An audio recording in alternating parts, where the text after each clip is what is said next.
Sydney's economy is strong and experiencing unprecedented growth.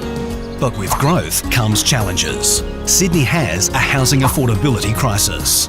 The next generation is finding it almost impossible to achieve the great Australian dream of buying a home. In 2016, 17 and 18, Sydney was named the second most unaffordable city for housing in the world.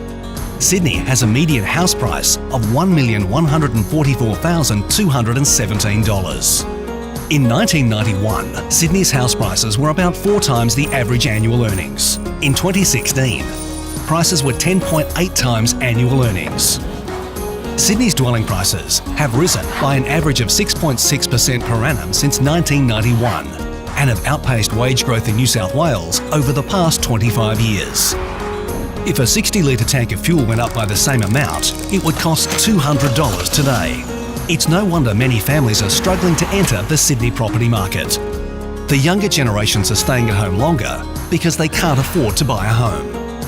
Our suburbs are under pressure and infrastructure is playing catch-up after years of underinvestment.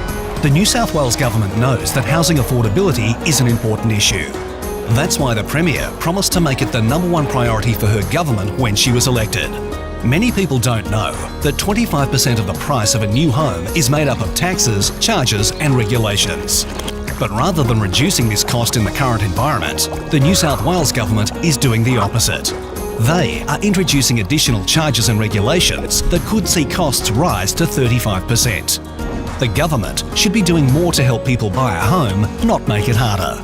That's why we're asking the Premier to take real action on housing affordability now. Tell the Premier and your local MP no new taxes on new homes. Join our campaign at housingthenextgeneration.com.au. Authorised by Mann, Urban Development Institute of Australia, New South Wales, Sydney, spoken by K. Murphy.